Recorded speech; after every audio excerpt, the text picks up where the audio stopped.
শেষ মুহূর্তের কেনাকাটায় জমে উঠেছে রাজধানীর শপিং মল এবং মার্কেটগুলো।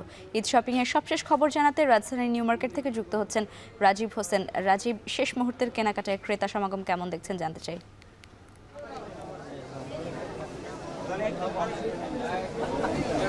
লাইভা, এই মুহূর্তে কিন্তু রাজধানীর নিউ মার্কেটে আমরা যথেষ্ট ভিড় দেখতে পাচ্ছি এবং আমরা সকাল থেকে কিন্তু রাজধানীর নিউ মার্কেট সহ অন্যান্য আরও যে শপিং মল রয়েছে সেই শপিং মলগুলো কিন্তু ঘুরে ঘুরে দেখছিলাম।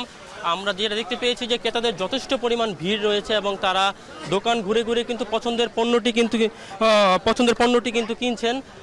আপনি জানেন যে নিউ মার্কেট কিন্তু আসলে কম দামে এবং সাশ্রয়ী মূল্যে পণ্য কেনার জন্য মোটামুটি অনেকের কাছে পছন্দের, এবং আমরা যেটা দেখতে পেয়েছি যে এখানে 500 থেকে 700 টাকার মধ্যে শার্ট এবং প্যান্ট এবং 1000 টাকার মধ্যে পাঞ্জাবি সহ আর অন্যান্য জিনিসপত্র কিন্তু পাওয়া যাচ্ছে। এছাড়া যদি লাইভে আপনাকে আরেকটা বিষয় জানিয়ে রাখি যে দামে ক্রেতাদের সাথে আমরা কথা বলেছিলাম, তারা দাম নিয়ে কিন্তু আসলে মিশ্র প্রতিক্রিয়া আমাদের জানিয়েছেন।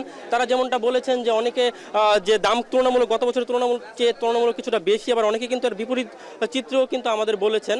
আরেকটা বিষয় বলে রাখি যে আমরা কিন্তু বিক্রেতাদের সাথে আলাপ করেছি, তারা যেটা জানিয়েছেন যে এখন যেহেতু একদম শেষ মুহূর্তে চলে এসেছে, আগামী 2-1 দিন হয়তো এরকম ক্রেতাদের সমাগম থাকবে, তাই তারা শেষ মুহূর্তে কিছুটা কম লাভেও কিন্তু পণ্য ছেড়ে দিচ্ছেন বলে আমাদেরকে জানিয়েছেন।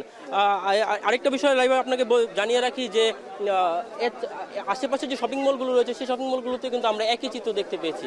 এই ছিল রাজধানী নিউ মার্কেট থেকে আমার কাছে সবশেষ লাইভা।